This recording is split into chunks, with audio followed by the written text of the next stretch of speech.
층간소음의 진실, 당신이 알아야 할 가해자의 심리전과 피해자의 고통. 층간소음 가해자와 피해자의 불편한 진실. 층간소음은 현대 아파트 생활에서 많은 사람들이 경험하는 문제입니다.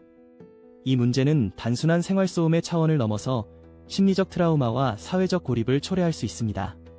아랫집에 사는 이들이 진정한 피해자인가? 아니면 자신도 모르게 가해자가 되고 있는 것인가? 오늘 우리는 그 미묘한 경계선에 대해 탐구해 보겠습니다. 아랫집의 고통, 그들은 진정한 피해자인가? 아랫집 주민들은 종종 윗집의 소음으로 인해 괴로움을 겪습니다. 중학생과 고등학생 아이들, 혹은 바쁜 일을 마치고 돌아온 대학생들이 시간에 구애받지 않고 자주 발생시키는 층간소음이 그들에게 스트레스를 유발하는 것은 사실입니다. 이러한 소음 때문에 아랫집의 가족들은 불면증과 우울증 등의 심리적 문제를 겪을 수 있으며 결국 일상생활의 질을 떨어뜨리게 됩니다. 그러나 그렇다고 해서 그들이 항상 피해자라는 것은 아닙니다. 때때로 소음의 원인은 그들 자신의 가족이 될 수 있기 때문입니다.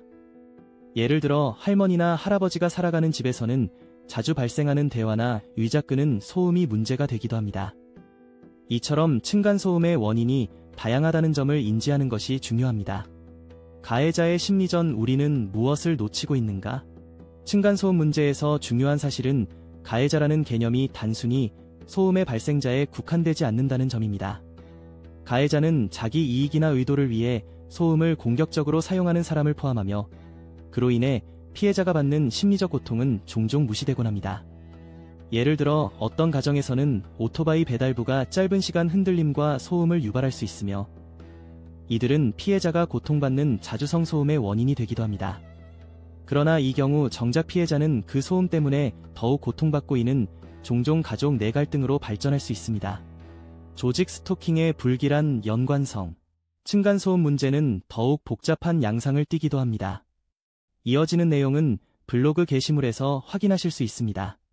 게시물 링크는 더보기란 또는 고정 댓글을 참고해주세요. 영상이 도움이 되셨다면 좋아요와 구독 부탁드립니다. 감사합니다.